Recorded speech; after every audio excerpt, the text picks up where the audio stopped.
Selamat datang di Anu Film. Kali ini kita akan menyelami sebuah kisah dari sisi gelap kehidupan dunia yang jarang terungkap, penuh intrik, tantangan, dan pilihan sulit. Sebuah cerita dari sudut-sudut tersembunyi kota London di mana 4 sahabat muda yang bernama Eddie, Tom, Sup, dan Bacon terseret ke dalam situasi yang jauh dari kendali. Berawal dari sebuah permainan yang membawa malapetaka, mereka mendapati diri mereka terlilit hutang besar dan harus mencari jalan keluar. Dalam usaha menyelamatkan diri, mereka terjebak di antara kelompok yang berbahaya, keputusan gegabah, dan keberuntungan yang terus berubah. Inilah kisah tentang kecerdikan, nasib, dan bagaimana hidup bisa berubah dalam sekejap. Go on.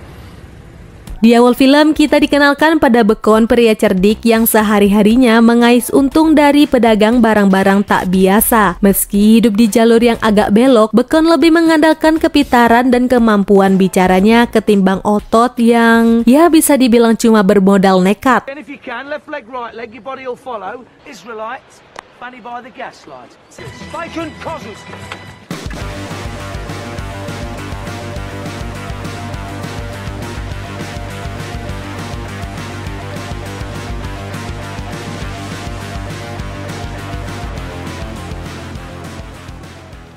Lalu ada Tom, pemilik toko barang antik yang lebih banyak diisi oleh barang titipan dari jalur tak resmi ketimbang peninggalan sejarah. Tom punya jaringan kuat di dunia gelap dan ahli dalam mengubah barang mencurigakan menjadi uang bersih. Salah satu kenalannya yang paling berpengaruh adalah Nick, penyalur kelas atas yang punya anak buah tersebar di seluruh penjuru London.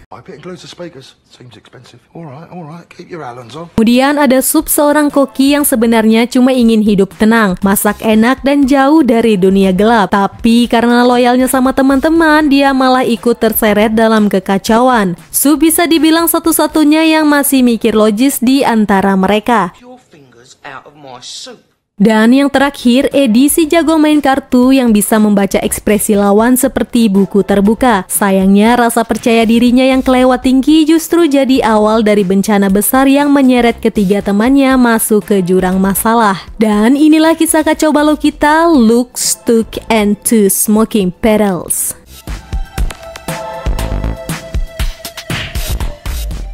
Saat mereka sibuk menghitung uang patungan di kos Eddie yang lebih mirip markas operasi ketimbang tempat tinggal mereka, nggak sadar kalau tetangga sebelah bukan janda muda seperti ekspektasi, tapi malah geng kriminal brutal yang dipimpin pria beringas bernama Doc. Demi bisa ikut dalam permainan taruhan besar, Eddie, Tom, Sup, dan Bacon patungan hingga terkumpul 100.000 pound. Uang itu mereka serahkan ke markas seorang licik bernama Harry, seorang pengusaha dari dunia gelap yang dikenal sebagai penyedia berbagai kebutuhan ilegal. Lengkap sudah reputasinya, Harry juga memiliki tangan kanan bertubuh besar bernama Barry, dijuluki si Baptis, karena cara uniknya dalam menangani masalah, tentu saja semua atas perintah sang bos. Lalu ada ayah dan anak yang bernama Big Chris dan Little Chris, spesialis penagih hutang. Kali ini mereka lagi sibuk menagih ke seorang pria bernama John yang entah kenapa namanya mirip burung peliharaan suami saya. Big Chris adalah tukang tagih kelas atas, tangan kanan kepercayaan Harry. Sementara Little Chris, walau masih muda dan gaya bicaranya kayak anak sekolah, udah jago ikut galak kayak bapaknya. Singkatnya, ini keluarga cemara versi kriminal.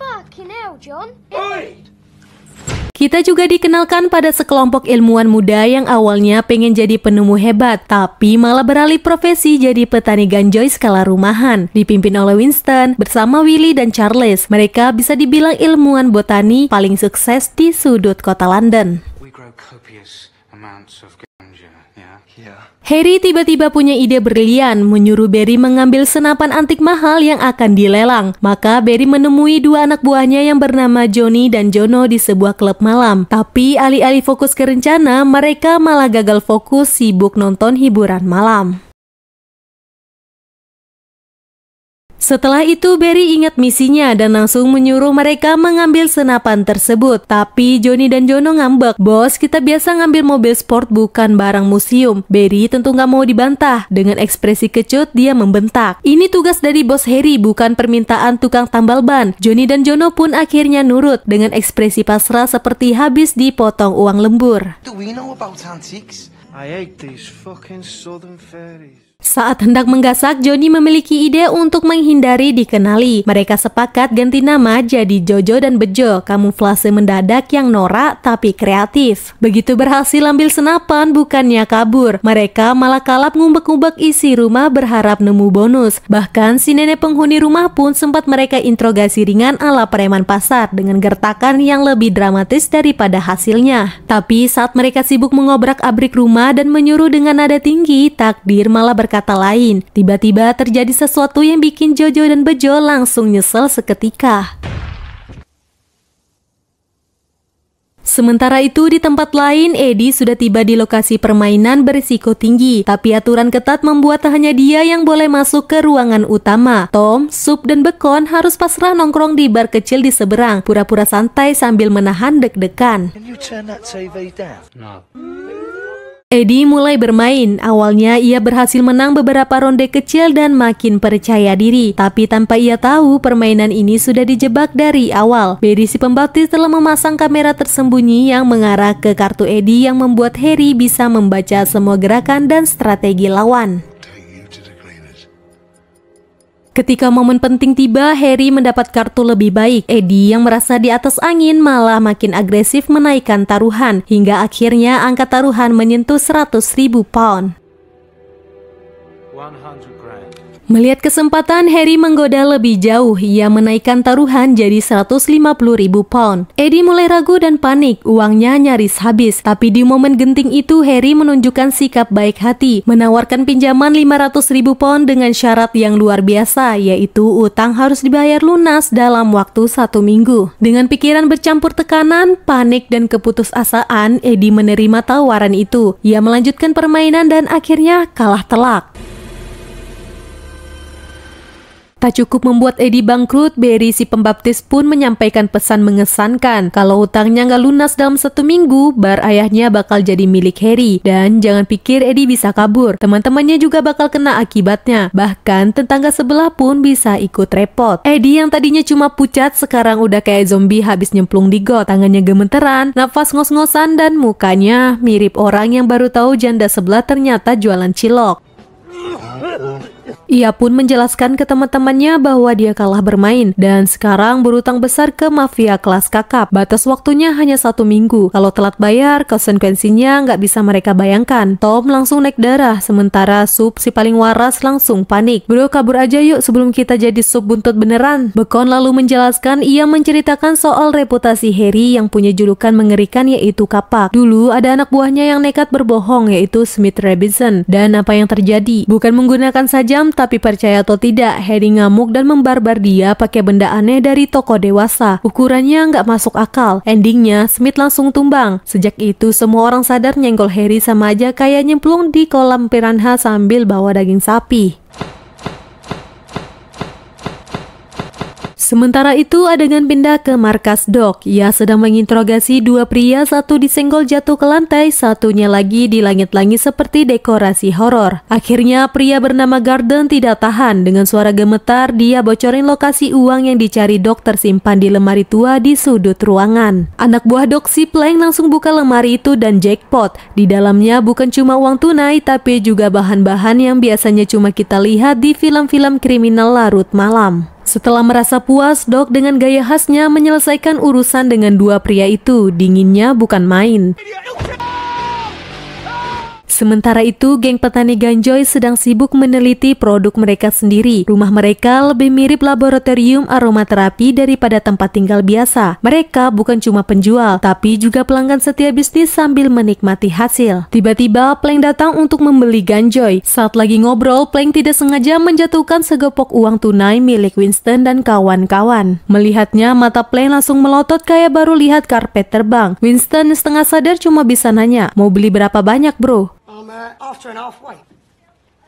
Di sisi lain, keempat sahabat kita sedang kehabisan akal buat ngumpulin 500.000 pound dalam 5 hari. Tom si paling visioner katanya tiba-tiba nyeletuk, gimana kalau kita jual alat pijat otomatis buat ya itulah. Produk eksklusif tagline-nya adalah melakukan hal yang belum pernah dicapai teknologi sebelumnya. Dijual seharga 25.000 per unit. Bekon dan Sup cuma bisa saling pandang, geli, bingung, dan sedikit takut dengan arah obrolan ini. Sayangnya ide atau usaha kreatif itu harus ditunda karena tengah tenggat waktu dari Harry tinggal hitungan hari. The latest in arse intruding dildos. Bobby's Bits or something for 25 quid. You take that. Plank lalu melapor ke Doc soal rumah petani ganjoy yang berlimpah uang. Doc mendengar lalu bertanya lebih jauh soal mereka. Plank pun menjawab enteng. Mereka tuh kayak anak magang, bos, nggak berbahaya. Modal bercocok tanam aja nggak bakal bisa ngelawan. They'd be too shit scared. I'm a geezer. 4 public school boys, soft as shite. Tanpa Plank sadari, Eddie mendengar percakapan itu dari kosannya. Telinganya langsung siaga. Ia pun buru-buru menemui teman-temannya dan menceritakan rencana Doc yang berniat menggasak markas si petani ganjoy. Lalu muncullah rencana paling nekat dari Tom. Kita tunggu Doc selesai bekerja keras lalu kita menggasak markas Doc. Bacon langsung setuju, wajahnya bahkan semangat, begitu juga dengan Tom. Meski sup jantungnya udah kayak drum band, akhirnya dia juga ikut. Eddie pun minta bantuan Tom buat beli peralatan keamanan ke Nick yang akan digunakan dalam aksi itu. Peralatan keamanan rencananya akan ditukar dengan barang-barang herbal yaitu ganjoy. I'm game.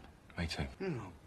Setelah itu, Eddie menemui Nick dan menawarkan produk aromatik premium dengan janji kualitas bintang 5. Namun ternyata Nick menolak untuk membeli. Ia hanya menyebut satu nama yaitu Rory Breaker. Mendengar nama itu, wajah Tom langsung berubah. Ia tahu Rory bukan orang sembarangan. Rory orang yang emosional, keras, dan sulit diajak bercanda. Tapi Nick meyakinkan bahwa ia bisa menjadi perantara. Akhirnya Tom pun setuju. Ia juga meminta Nick mencarikan senapan. Nick sempat ragu, katanya barang kayak gitu susah dicari, bukan seperti beli gorengan. Tapi Tom tetap ngotot. Gue percaya sama lo Nick, tolong cariin ya, ujarnya. Oh, never mind that. I'm gonna need some artillery too.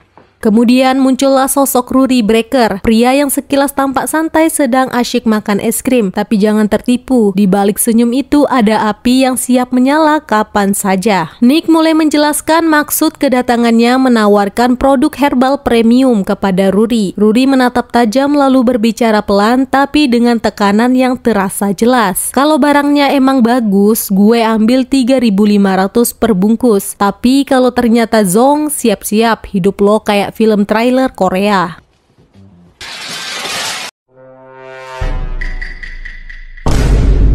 Sementara itu, Barry si pembaptis mendatangi Johnny dan Jono untuk mengambil senapan yang sebelumnya sudah ia pesan. Tapi keduanya malah bilang kalau senapan itu sudah dijual. Barry langsung emosi, dengan suara dingin ia memberi ultimatum. Kalau senapan itu nggak balik, jari kalian yang bakal pensiun dini. Terserah mau tangan kanan atau tangan kiri.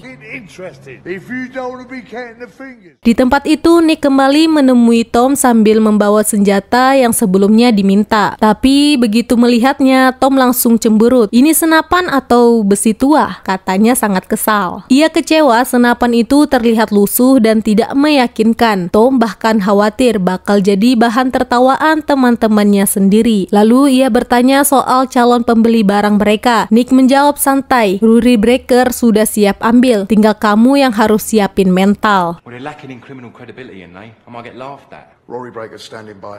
Sementara itu, Big Chris menemui ayah Eddie untuk menyampaikan kabar buruk. Eddie kalah bermain dengan Harry dan kini terjerat utang besar. Sebagai gantinya, bar milik ayah Eddie akan diambil alih. Namun, ayah Eddie menolak keras. Ia menegaskan bahwa bar itu adalah miliknya dan ia tidak mau menanggung kesalahan anaknya. Big Chris tidak langsung memaksa. Ia memberi peringatan masih ada waktu untuk menyelamatkan Eddie. Tapi ayah Eddie malah marah. Ia merasa reputasinya dipertaruhkan dan justru mengancam Harry untuk menjauh dari hidup mereka. Sebelum pergi, Big Chris memberi satu kesempatan terakhir. 3 hari waktu yang dimiliki Eddie untuk melunasi semua hutangnya. Your son's got 3 days to find out the mill. Di sisi lain, Bacon sibuk memasang alat penyadap. Bentuknya mirip radio jadul yang mungkin hasil bongkaran dari warung servis sebelah. Ajaibnya, alat itu tetap berfungsi meski sesekali membuat telinga Bacon terasa nyeri, seperti mendengarkan ocehan yang tak henti-hentinya. Tung tung tung tung tung tung tung tung tung sahur. Sup mulai menyiapkan perlengkapan untuk penggasakan. Ia merencanakan semuanya dengan teliti, mulai dari kostum penyamaran hingga alat yang akan digunakan, seolah sedang mempersiapkan sebuah misi penting. Eddie yang melihat persiapan itu awalnya tidak setuju. itu. Ia menganggap semua itu berlebihan. Namun setelah berpikir lebih dalam, Eddie mulai menyadari bahwa menyamar memang langkah yang cerdas. Karena tentu saja mereka tak bisa menjalankan rencana dengan wajah polos dan tanpa persiapan. Good thinking, Soap. Well done. Di tengah persiapan itu, seorang pelayan bar mendekati Eddie dan memberitahukan kabar yang membuat suasana menjadi tegang. Bar milik ayah Eddie baru saja didatangi oleh anak buah Harry. Hal itu membuat Eddie terkejut dan tiba-tiba Crazy. sebelum bereaksi, mereka memeriksa alat yang akan digunakan. Namun bukannya merasa tenang, mereka malah berpikir bahwa menggunakan paha ayam mungkin jauh lebih bisa diandalkan daripada peralatan itu. Bentuknya aneh, bobotnya ringan, dan tidak ada yang yakin apakah alat tersebut benar-benar akan berfungsi. I'd feel safer with a chicken drumstick. Mereka kembali fokus pada rencana. Strateginya sangat sederhana, yaitu bersembunyi di markas Doc, menunggu saat yang tepat, lalu melakukan kejutan. Tujuannya jelas mengejutkan musuh dan mengambil semua uang serta barang-barang yang ada. Begitu barang-barang berhasil dipindahkan ke mobil, mereka harus segera kabur sebelum ada yang menyadari siapa pelakunya. Cocoon them in gaffer tape, nick their van, we wait till it sounds like the right time, then we jack in the box, look nasty and stuff. Doc bersiap memulai aksinya bersama anak buahnya. Dari kejauhan, Bekon, Eddie, Tommy, dan Sup mengawasi dengan penuh kewaspadaan. Sup yakin aksi akan segera dimulai, tapi tiba-tiba perhatian mereka teralihkan bukan oleh senjata atau gerakan mencurigakan, melainkan oleh penampilan Doc dan gengnya. Dengan pakaian serba keren dan kompak, mereka terlihat garang, bergaya, dan sangat meyakinkan sebagai kelompok macho. Pak pikir panjang, keempatnya langsung sepakat. Besok mereka juga harus beli baju seperti itu. Kalau ingin terlihat tangguh, penampilan harus mendukung dengan cara subscribe channel ini. Insya Allah berkah. Not a bad idea, that. Plank kemudian mencoba menghubungi Winston dan kawan-kawannya lewat telepon dengan tujuan membeli barang. Namun mereka menolak menerima tamu karena sedang sibuk menghitung hasil penjualan. Meski begitu, Plank tetap bersikeras dan mencoba memaksa untuk masuk. Karena merasa terganggu, Charles akhirnya memberitahu Winston. Namun Winston tetap teguh menolak menerima tamu hari itu karena mereka sedang sangat sibuk. Willy pun mencoba membujuk Winston, menyatakan bahwa bisnis tetaplah bisnis. Setelah berpikir sejenak, Winston pun setuju. Ia akhirnya memperbolehkan Plank masuk, tapi dengan memberikan perintah tegas kepada Willy, Ricky, dan Charles untuk segera mengamankan uang mereka. Doc pun bersiap dengan anak buahnya. Sementara itu, Charles yang hendak mengecek kedatangan Plank tidak langsung membuka pintu. Namun sebelum ia sempat melakukan apapun, Plank tiba-tiba menodongkan pisang besar ke arahnya. Dan tiba-tiba Unlock the gate! I said unlock the fucking gate! mendengar kegaduhan yang terjadi, Doc langsung menerobos masuk ke markas para petani. Di saat yang sama, Winston yang mulai menyadari bahwa mereka sedang digerebek segera memerintahkan teman-temannya untuk mengambil langkah pertahanan. Doc yang mulai kehilangan kesabaran mengacungkan senapan dan memberi perintah keras. Jika tidak ada yang keluar dalam hitungan detik, maka jempol kaki Charles akan menjadi korban pertama. Firstly, I'm gonna blow his toes off. Winston yang masih berpikir jernih segera menyuruh Willy untuk bersembunyi. Ia tahu Doc dan anak buahnya hanya mengenal 3 orang di tempat itu dan Willy bukan salah satunya. Sementara itu, Winston dan Ricky memutuskan untuk menyerahkan diri. Doc yang tak mau mengambil resiko langsung mendesak Winston untuk mengungkapkan keberadaan semua rekannya. Winston tetap bersikukuh bahwa mereka hanya bertiga dan Plank pun mengiyakannya. Doc akhirnya berhasil masuk ke dalam rumah dan memerintahkan John dan Plank untuk memeriksa setiap sudut ruangan. Namun mereka tidak menemukan uang yang mereka cari. Hal ini membuat Doc sangat marah. Ia menodongkan pisang ke kepala Winston bersiap menumpahkan kekesalannya. Tiba-tiba John membuka salah satu pintu.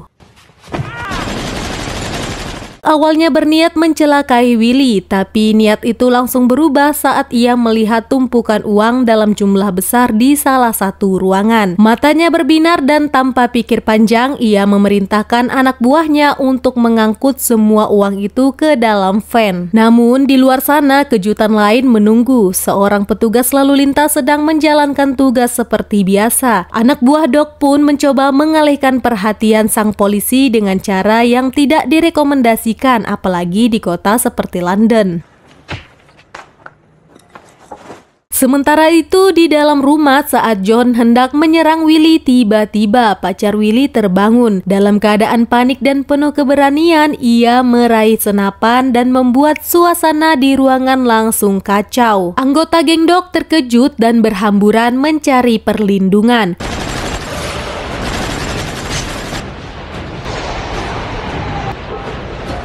Situasi menjadi sangat tidak terkendali dan Doc pun kehilangan kendali atas keadaan.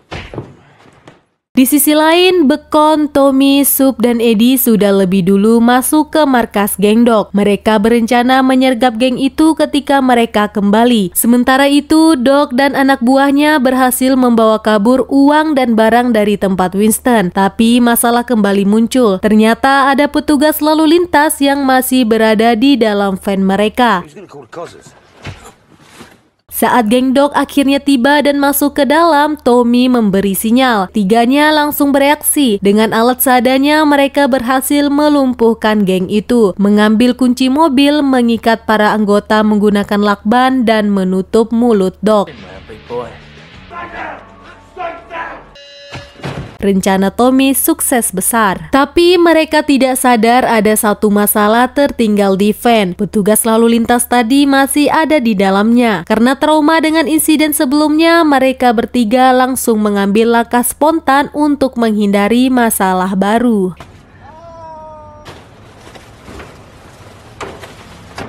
Di sisi lain, Harry kembali memerintahkan Big Chris untuk menagih hutang dari Eddie dan teman-temannya.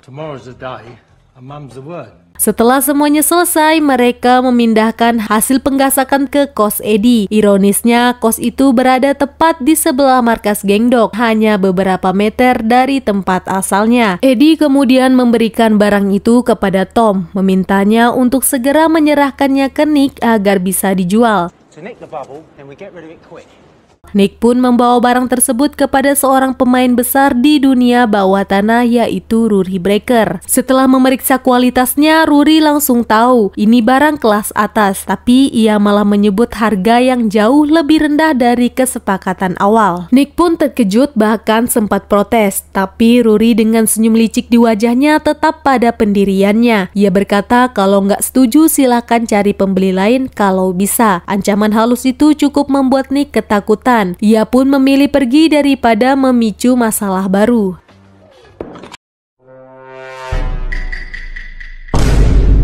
Selanjutnya, Rory kemudian menyuruh dua anak buahnya yang bernama Lenny dan Nathan untuk menemui Winston. Ternyata Winston adalah orang kepercayaannya. Semua barang yang diperebutkan itu ternyata milik Rory sejak awal. Coba bayangkan, Rory punya kebun rahasia yang dikelola oleh Winston, tapi kebun itu digasak oleh geng Doc. Lalu barangnya diambil geng Eddie dan teman-temannya, dijual lewat Nick dan akhirnya malah kembali ke tangan Rory. Putaran tak terduga di dunia gelap London, gila, rumit, dan penuh kejutan. Jadi intinya, Rory secara nggak sadar beli ganjoy hasil penggasakan dari kebunnya sendiri. Sementara itu, Doc dan anak buahnya mulai menyelidiki siapa yang telah menggasak mereka. Ia memerintahkan semua untuk menelusuri sekitar markas, mencari jejak atau orang asing yang mencurigakan. Di sisi lain kota, Tommy, Soup, Eddie, dan Bacon sedang sibuk menghitung uang dari misi mereka. Winston akhirnya bicara jujur pada Rory Breaker. Ia mengaku ladang mereka sudah dijarah. Rory mulai menyusun potongan-potongan puzzle, namun Nick muncul dan semua jadi masuk akal.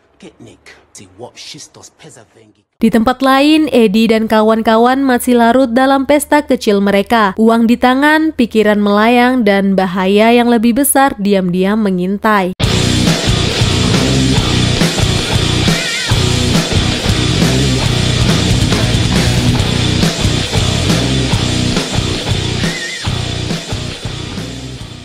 Setelah berhasil menangkap Nick, anak buah Rory Breaker membawanya ke markas. Di sana Rory langsung menginterogasinya. Dengan tatapan yang imut dan suara dingin, Rory memperingatkan Nick bahwa jika dia berbohong terlihat mencurigakan, bahkan kalau dia lupa, Rory tidak akan segan menjadi gojek untuk mengantarkan Nick ke alam barzah. Dalam keadaan ketakutan, Nick akhirnya mengaku bahwa orang yang menjual narkoboy padanya adalah Tommy. Tak hanya itu, ia juga menyerahkan alamat tempat tinggal Tommy pada Rory.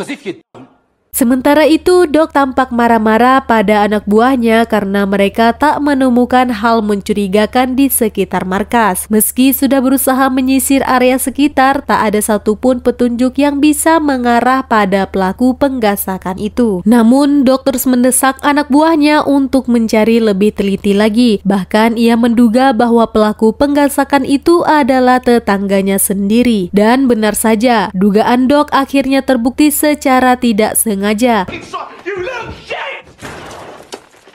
Tanpa basa-basi, Doc memerintahkan anak buahnya bersiap menghadapi siapapun yang nekat mengambil uangnya. Sementara itu, ia sendiri masuk ke ruangan sebelah untuk menghitung ulang uang tersebut. Tak hanya itu, Doc menyuruh anak buahnya bersembunyi di dalam markas milik Tommy, Sup, Eddie, dan Bacon. Begitu geng itu masuk tanpa peringatan, mereka langsung disergap. Johnny dan Jono kemudian menghubungi Nick, yang ternyata senjata itu sempat dijual kepadanya. Mereka meminta agar senjata tersebut dikembalikan. Namun Nick mengatakan bahwa senjata itu sudah tidak lagi berada di tangannya. Mendengar hal itu, Johnny dan Jono kemudian menghubungi si pembaptis alias si Barry. Ia kemudian mengatakan bahwa ia tidak menemukan senjata itu. Barry si pembaptis lalu mengatakan bahwa ia harus mendapatkan senjata itu bagaimanapun caranya. Selain itu, Harry si kapak kemudian memperingatkan jika tidak menemukan senapan itu, maka keluarga Johnny dan Jono akan mengunjungi surga selamanya. Johnny dan Jono terus menelpon Nick hingga akhirnya Nick memberitahu bahwa senapan itu berada di tangan Tommy. Ia juga memberitahu alamat tempat tinggal Tommy kepada Johnny dan Jono. Sementara itu, Rory Breaker bersama pasukannya bersiap menyerbu markas Tommy, Sup, Eddie, dan Bacon. Namun tanpa mereka tahu, keempat target mereka justru sedang asik di dalam mobil menuju markasnya. Sementara itu, markas Tommy, Eddie, Sup, dan Bacon sudah dikuasai oleh anak buah Doc. Mereka bersiaga penuh di balik tembok dan jendela, mencoba berkamuflase kayak bunglon. Siapapun yang masuk ke markas itu akan langsung dihujani biji logam tanpa ampun. Seperti harimau menangkap mangsanya, anak buah Eddie mulai bersiap memeriksa senjata dan mengambil posisi tempur. Begitu juga dengan pasukan Rory Breaker yang tak mau kalah sudah dalam mode siap perang. Geng Rory Breaker masuk ke markas Tommy dengan emosi yang meledak, tanpa tahu kalau anak buah Doc sudah bersembunyi dan bersiap. Bentrokan antara dua geng pun tak terhindarkan.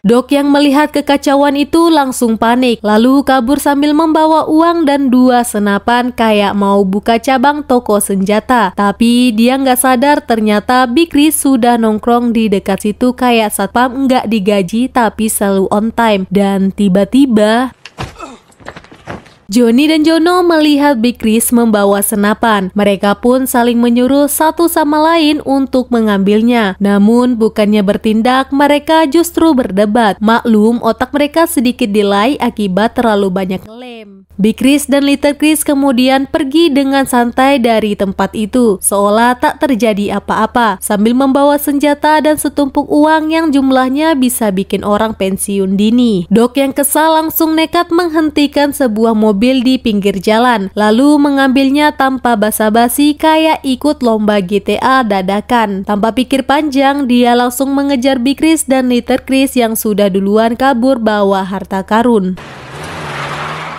Sementara itu, di sisi lain, suasana sudah seperti medan perang. Si paling tidur selamanya terlihat di mana-mana. Biji logam berserakan dan sirup marjan membanjiri lantai. Dari semua kekacauan itu, hanya Rory Breaker dan Winston yang masih bertahan hidup. Saat Rory hendak mendor-dor plank, tiba-tiba semuanya berubah. Dalam sekejap yang tersisa justru hanya Winston. Semua orang game over secara mendadak, termasuk Rory Breaker. Kemudian Winston pun pergi meninggalkan tempat itu dengan santai membawa kabur mobil van milik Rudy Breaker, seolah-olah baru selesai belanja dari pasar. Tommy dan kawan-kawannya yang baru saja tiba dan tidak percaya melihat kos-kosannya porak-poranda dan melihat begitu banyak mafia yang game over berada di kos mereka. Lalu mereka masuk untuk mencari uang dan ganjonya, namun mereka tidak menemukannya alias sudah hilang. Kemudian mereka berempat pergi dari sana. Big Chris lalu membawa uang dan senjata itu ke Harry untuk menyerahkan semuanya dengan gaya kalem kayak kurir COD. Setelah dapat imbalan, dia langsung pergi dari sana. Selanjutnya terlihat Johnny dan Jono masuk ke dalam markas Harry untuk mencoba mengambil senjata itu. Namun mereka sama sekali tidak mengetahui bahwa markas itu adalah milik Harry alias bos besar mereka. Lagi-lagi aku mau ngajakin kalian bayangin sesuatu. Si Harry, bos besar bergaya kayak dosen killer, nyuruh Barry si pembaptis untuk mencari senjata tersebut. Lalu si pembaptis lempar tugas ke Johnny dan Jono, dua orang yang kalau mikir suka lemot. Tapi lucunya senjata itu ternyata udah ada di tangan Harry yang dibawa langsung oleh Big Chris. Dan yang lebih kocaknya lagi, Johnny dan Jono malah menggasak markas Harry untuk mengambil senjata itu, yang tanpa mereka tahu bahwa Harry adalah bos dari si pembaptis alias bos besar mereka sendiri. Jadi intinya misi ini tuh muter-muter, capek sendiri, hasilnya tetap di titik awal. Kayak lari di treadmill, banyak gerak, nggak kemana-mana. Sementara itu di sisi lain, Tommy dan teman-temannya lagi panik setengah matoy. Buru-buru mau hubungi Harry buat jelasin kalau uangnya hilang, tapi yang mereka nggak tahu uang itu udah duduk manis di tangan Harry sendiri. Kemudian Johnny dan Jono bersiap untuk mengambil senjata, sementara Harry sedang asyik membersihkannya kayak bapak-bapak nyuci motor di hari Minggu. Tiba-tiba Harry menerima telepon dari Tommy. Harry kemudian langsung meminta Tommy untuk segera membayar hutangnya. Tapi ternyata Harry sudah tahu kalau uang yang ada di tangannya itu sebenarnya milik Tommy. Hasil menggasak pula. Masalahnya uang itu bikin seisi pergengan mengamuk kayak tawon disiram air panas. Harry lalu mengajak Tommy dan gengnya untuk datang ke markas. Tapi tiba-tiba